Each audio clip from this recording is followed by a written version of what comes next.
Serious, Redditors, who were the final people to see a missing person? Have they been found?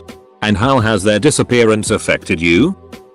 I worked in a very small public library. Years ago, there was a young man, maybe 8 to 10 years older than me, that came in every few days for several months. He was very intelligent and extremely interesting. We talked often. One day he came in. We talked for a while and he asked me to make sure he had returned everything he had checked out. I did. And before he left he thanked me for always helping him and being nice. etc. He walked up the street to his apartment and shot himself. I always wished that I had realized he was saying goodbye. I was the last person to see a patient of mine before his brother locked him in his basements for a few weeks. The patient was eventually found. I felt really privileged to have helped. By chance, he gave me his brother's address as a forwarding address and the police went looking for him there. When found, my guy was dehydrated and had a broken jaw, but ultimately did well. His brother is currently on a secure psychiatric ward. I was the last person to see a patient admitted with major depression after his divorce. Just found out he didn't receive custody of his kids. The senior doctor decided he was low risk because he had no significant mental health history, didn't disclose any specific plans to hurt himself, and appeared very well and optimistic. When asked about his occupation during the interview, he vaguely mentioned he worked for the law, so he had unescorted day leave to pick up some toiletries. I held the door on his way out, never saw him again. 2 weeks later a stranger found his car on the side of the road, bullet in his head.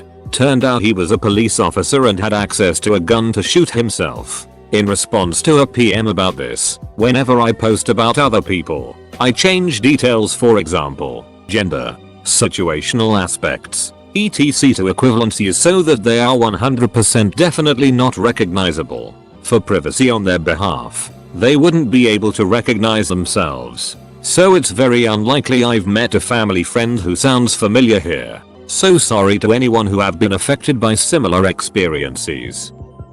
I was 8 years old when I went with my parents to drop off my little sister for visitation with her biological father. The next morning, my dad woke me up for school and said she didn't come back that night. My dad went to Denver. We knew the bio dad had family in this area for the weekend to go try to look for them and contacted the Denver PD. My local PD didn't assist in finding her at all. In fact, the DA told my parents that you can't abduct your own child despite the fact that my parents had full custody. I will never forget the day that we got the call that she was found. I was with my mom and 2 of my other sister at the grand opening of the Cabela's in my hometown when my mom answered her phone and burst into tears. She was in a small town in Michigan, had been homeschooled by the wife of her bio dad, and was going by her middle name. An officer responded to a missing person report. Ironic, because the oldest son of the wife had run away. Some way, somehow, the officer knew something was wrong and looked into the situation. The whole situation was much more difficult on my sister than me. She was basically 2 years behind in school when she came back and the principal of our elementary school wanted to put her in 1st grade, rather than 3rd, which is what she should have been in at the time. But they ultimately kept her in 3rd grade with our sister. The 2 are 10 days apart in age and have been best friends their whole life. She got tutoring and managed to get back on track. She is currently in her senior year and looking forward to college in the fall. Saw him at a club with some friends on a night out. One of my friends was hooking up with him on and off, so they had usual uni drama going on. He left after that to go back home or something. The next morning he was found dead. The last ever video was him getting off a bus and then there was no other CCTV footage of him after he walked a bit further down the road. They investigated our uni for months and months but no leads were ever found. His death was never solved. It's really unsettling to this day. A friend in college had left a party we were at because he had remembered he left his jacket in another person's dorm. Nobody heard from him the following day. Most figured he was drunk and just passed out somewhere. I even left a voicemail on his phone like, "Where are you? Lol, hope you aren't dead." Days turned into weeks. There were campus-wide manhunts with hundreds of volunteers. His body finally turned up in an electrical closet 6 weeks later. Accidental electrocution. They were found. Committed suicide in a motel room. I was ignorant and did not realize he was reaching out for help. That realization after the fact hit me hard. I saved his last email to me and read it as a reminder every so often.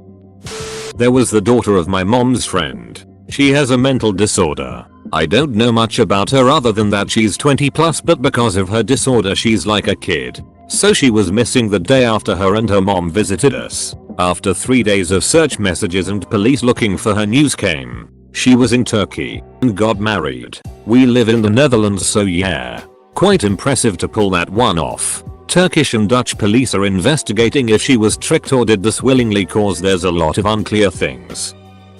Back in junior year of high school for me, I knew a guy who was in his senior year, and I knew him because we worked together at a school job we did. While working we were talking and he was telling me about how he's gonna go hang out with his friends after work etc. Didn't think much of it. Next day it's reported that he was killed in a drive-by shooting. This was 2 weeks before he graduated high school. I was the last person who had talked to him before he got into his car to drive to wherever he went. Not only myself, my school and especially his close friends became devastated, and following was the proper things such as a funeral and such. During graduation ceremony his name was announced and everyone was asked for a moment of silence as his father walked down the aisle in his position. Truly saddening. It's been 2 years almost now and his Instagram and other social media are still up. I occasionally pull it up from time to time to look at it. Miss you, bud.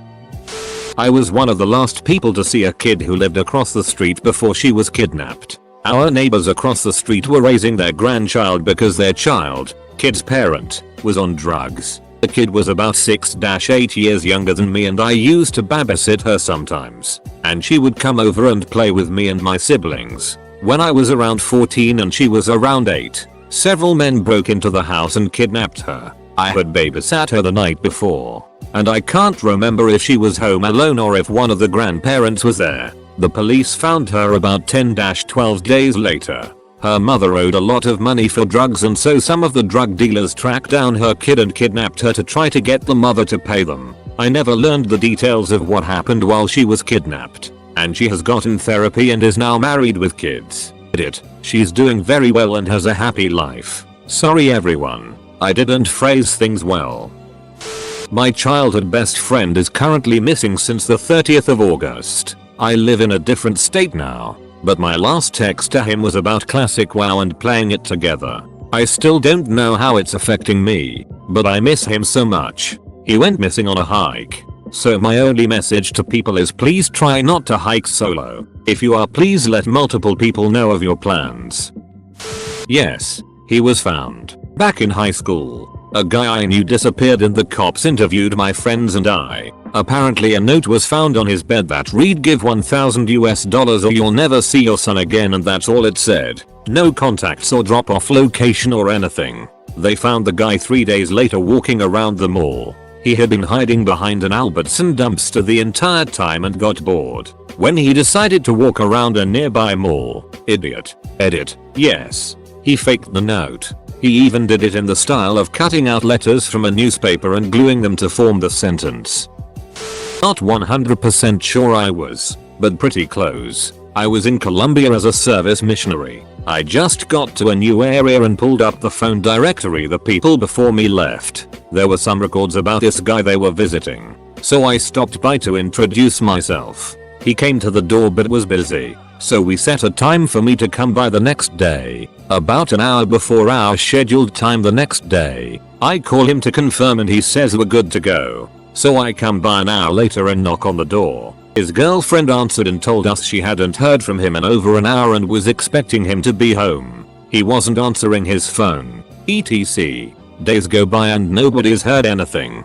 So she starts putting up missing posters around the neighborhood with a sizable reward. Nothing. About 3 months later I moved to a new city. Not even a week later I get a call from the people that replaced me saying they found the guy, but in pieces. I almost threw up and just kind of sat there for the next hour. The latest theory you heard was that he was taken by the FARC, where they either might have tried to get a ransom or make him work for them, then ended up killing him when they were done or realized they'd get nothing out of it. He was an architect. I don't particularly think he was super well known, but his family was at least more well off than most in this town. So I might have been the last person to talk to him. I never confirmed that, but it still gives me chills when I think about how he was found.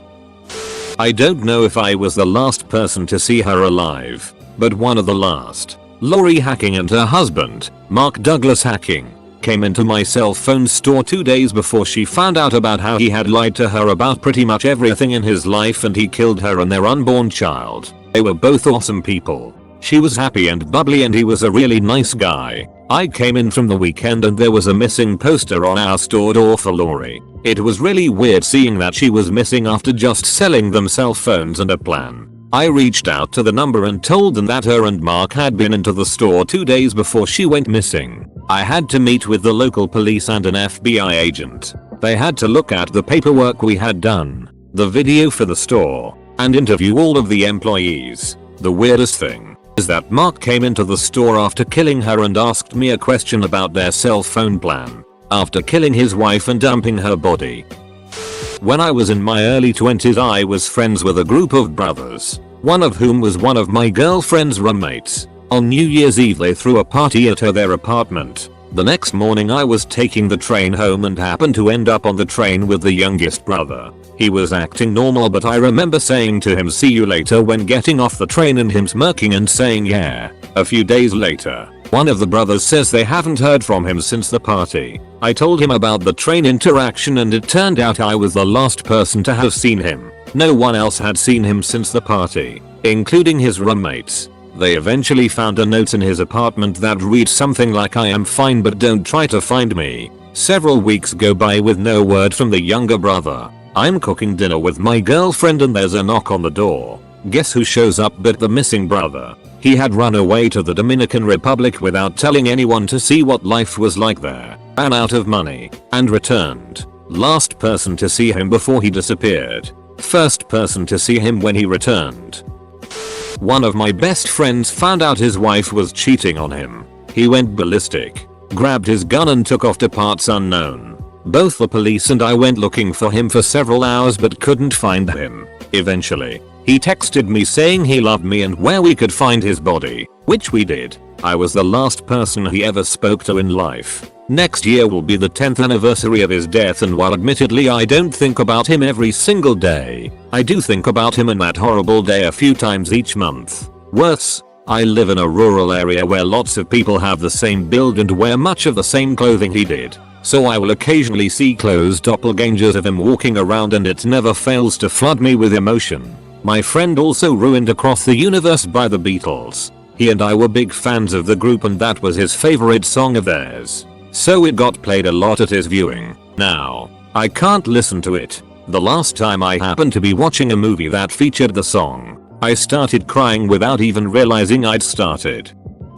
Way back in the early 90s, I was traveling, spent a year traveling around the world, and at the time I was working in a youth hostel in Greece. On Santorini, I had talked about traveling together with a friend from home but we ended up doing our own trips. Well, 6 months into the trip I meet up with him in Santorini. We hang out for like a week, and he's continuing on eastward, and I was going west. Like 2 days later his flight crashed in the Himalayas near Nepal. All 200 plus people on board died. I wasn't the last person to see him, but was the last person from our home who did. After it happened, I wrote a long letter to his parents and family telling them about our week together on Santorini, and sent some pictures of us. These would be the last pictures his family had of him. The parents were too hurt to acknowledge my letter. I understand. But his sister wrote me and thanked me. That was 28 years ago. My aunt is missing in the Florida Keys. I don't know who else to turn to. It's a case of no body, no crime. She went scuba diving with her husband. He resurfaced and she did not. We have a lot of questions, like why her husband refused to turn over the boat GPS. Unfortunately, they are closing the case.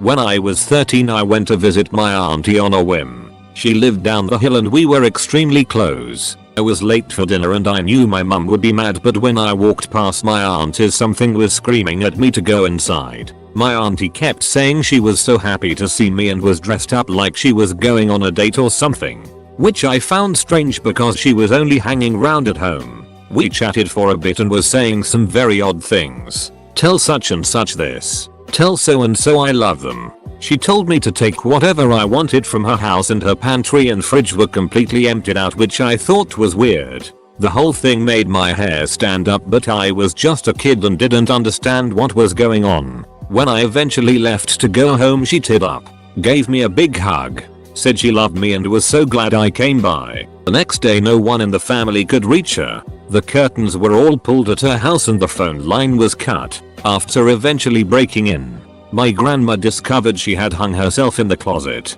Everyone in the family wondered why she didn't leave a note. After 3 years of repressing that memory, it resurfaced and I realized that I was the note. Ducked me up for a long time. It's a little different here. I worked in a nursing home and right after I put a resident down for bed, I went to lunch. 20 minutes into lunch, a coworker came and told me she had died. So I was the last person to see her alive. It was sad, sure, but the downside to working in a nursing home is that you kinda get used to death. Healthy people don't go to nursing homes.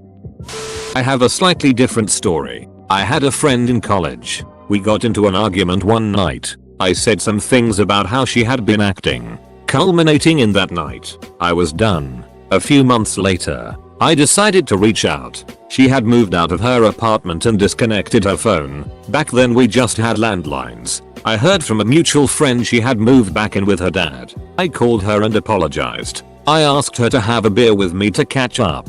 She told me she had stopped drinking, so we met for coffee instead. The argument had really affected her. She decided to do better. She quit drinking, moved home and re-enrolled. I told her I was proud of her and asked if everything was cool at home. Her dad had a history of abuse. She told me it was good and we promised to keep in touch. I woke up to the police knocking on my apartment door. They found her body a few blocks from her dad's house. I was the second to last person to see her alive. They questioned me. Her car was in her father's driveway. That son of a bitch beat her to death and dumped her body like trash. The police were unable to arrest him right away and he died in the parking lot of a local bar a week later. They said he had a heart attack. He escaped justice and her murder is technically unsolved.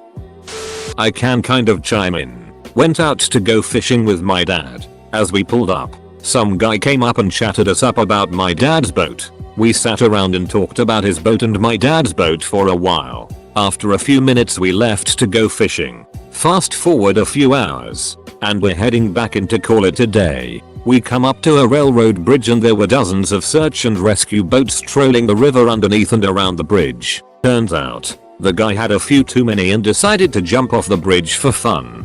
They think he got caught on a tree or some old barbed wire under the water. Never came back up. I think they found his body a few weeks later washed up on the shore. How did it affect me? Honestly, I totally forgot about it until I saw this post. Wild. My friend and I were celebrating Pride Week in Toronto.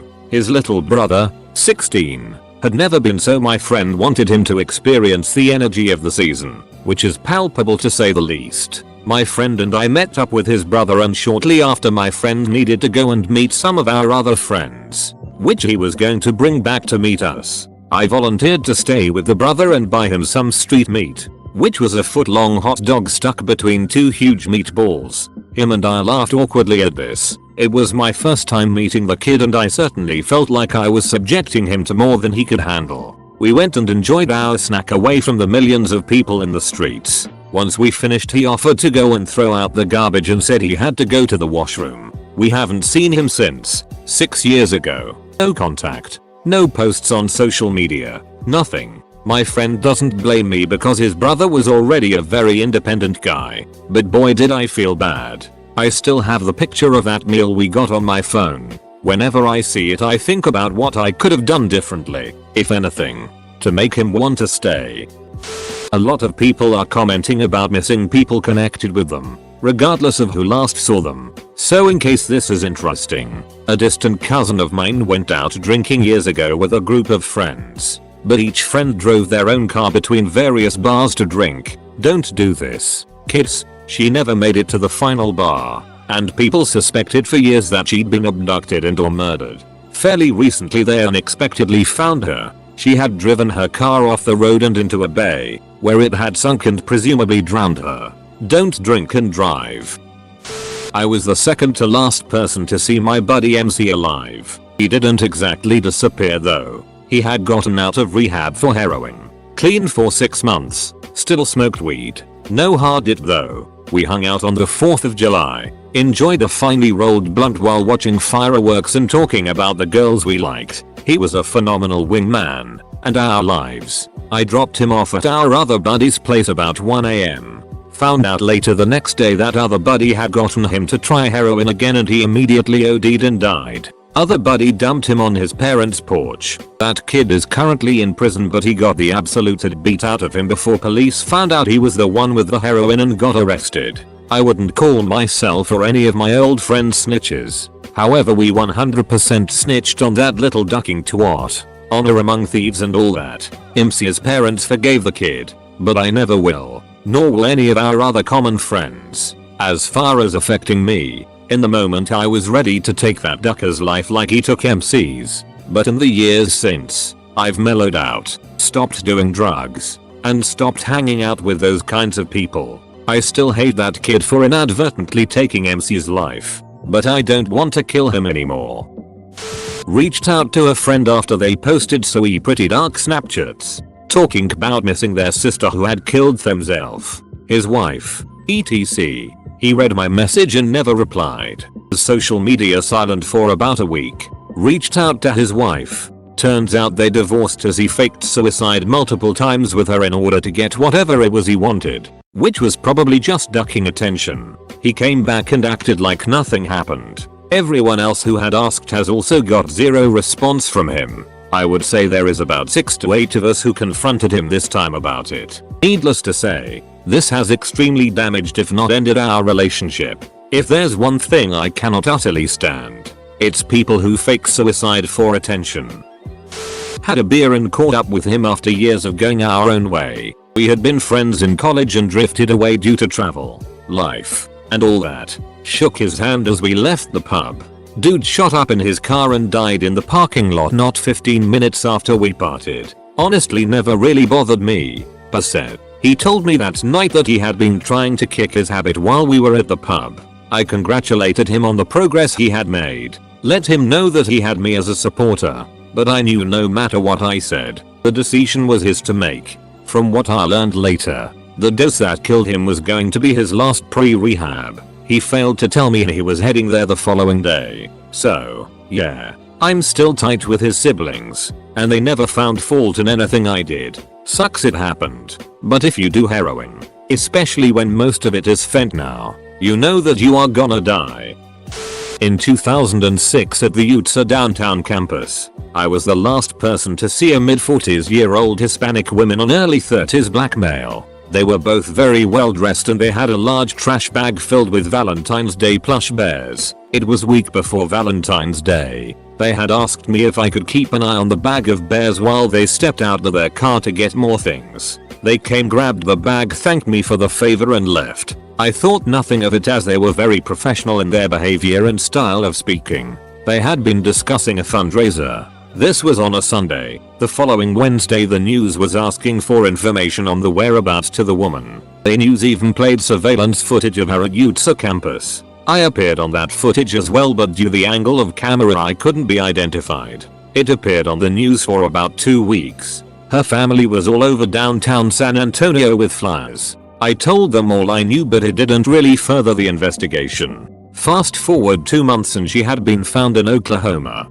Apparently she was embezzling money from a radio station she was working for, and thousands of dollars generated from a Valentine's Day fundraiser had been stolen by her.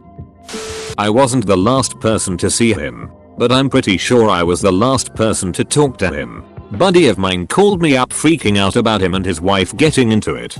He had a couple of kids, and she had a couple of kids. I guess they were having problems, but I didn't really know the extent. He calls me up and is asking me if he can come to my house and crash cause it's getting really heavy. I have heard that it looks unfavorable if you leave your home and all, and I didn't know how bad it was, so I mentioned it to him. I told him if he really needed to come by he could, but he said no, you're right, I'll just stick it out here. Next day I get a call from our friend asking to talk to him. I told her he wasn't there and she thought I was joking or hiding that he was. He ended up disappearing the night we spoke. They found his van near a bridge and supposedly some weights with a rope tied to them in the water. But I don't really know that he would have killed himself, to be honest. He didn't seem like the type. We found out later on that there was a bunch of it going on with his wife and some other guy, and he had asked our friend to borrow her gun since he was afraid of the new guy or something. We don't really know if he killed himself, got killed, or just took off.